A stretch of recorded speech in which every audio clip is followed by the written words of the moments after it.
Hindi niya ngayon malaman kung ano gagawin niya. Ang hirap pala ng Diyos, sabi lang gawin.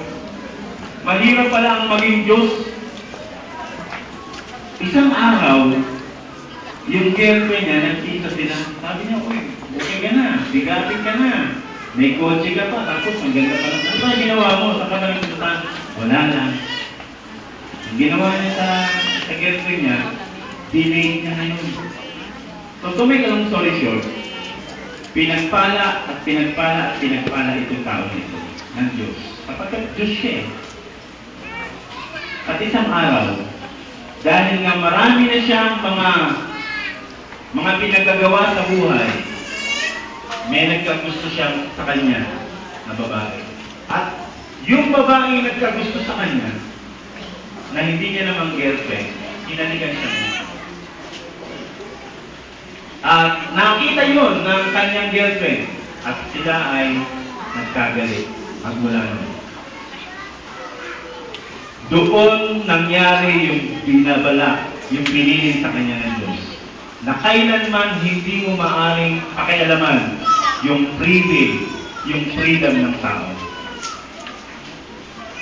Nagalit yung kanyang girlfriend, ayaw na siya makita, hindi na siya mahal. Ang ginawa niya, gumawa siya ng lahat ng roses dun sa hardin, talagang ginada niya, binigay niya. Pero hindi niya pa rin nakuha paibigin itong babae na ito. Hindi niya pa rin napakialaman yung freedom ng Panginoon, ng babae na ito. What I'm trying to say, yung ating pong decision ay napakahalaga. Yung freedom po natin to choose what is right, to choose to change, napakahalaga po nun. We must decide to change. Nothing happens without decision. Wala pong mangyayari kung hindi po tayo magdidesisyon. Tingnan niyo po ito. Pakibasa niyo nga.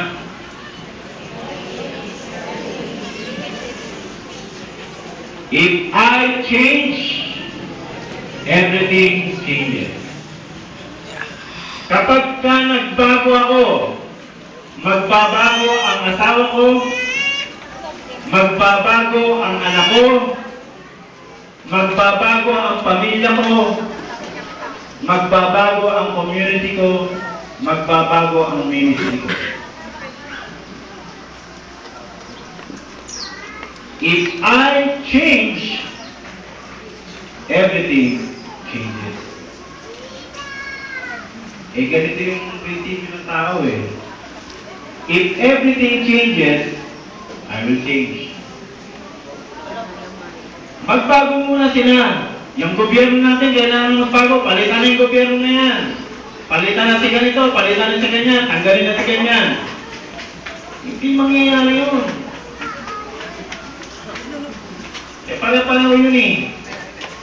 Kung gusto natin ng pagbabago, magsisimula sa atin. If I change, kapag ako ang naunang magbago, magbabago ang pamilya ko.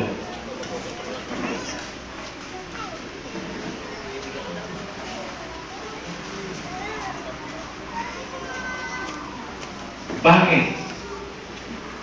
Meron bang pagpapala sa pagbabago? Meron. Meron po. May blessing sa pagbabago ng ating buhay. You cannot change alone. You need the power. Ayan. Yan po yung ating pangalawang punto. Kanina, pagbabago, ngayong kapangyarihan para magawa natin magbago. Hindi po natin kayang magbago alone. Di ba may kanta, gusto kong bumait, hindi ko magawa. Si Pablo sabi na, yung mga ayaw kong gawin, siyang ginagawa ko. At yung mga gusto ko namang gawin, siya naman, hindi ko ginagawa. Mahirap kong magbago, hindi madali. Hindi po madali magbago. Hindi po madali ang pagbabago. We cannot change alone. We need the power. What power? Ano pong kapangyarihan? Edukasyon, mag-aaral ka para magbago buhay mo. Yes, kailangan po natin ng education, but hindi po sapat yung edukasyon para mabago po yung ating buhay. Hindi po sapat yung ating kayamanan, yung ating wealth.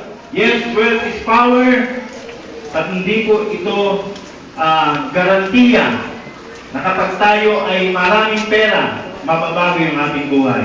In fact, maraming pera nagpakamatay. Sa Amerika, ang dami nagpapakamatay kasi because of financial meltdown.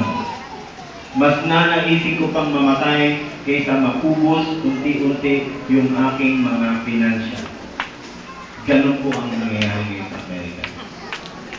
Maging sa atin, ang SGD, itong auditing firm na ito, na nagsasabi na wala ng pera sa Pilipinas. Ang mga financial po natin, condition po natin na sinasabi ay nandun po. Saan po? Nasa IMF, nasa International Monetary Fund,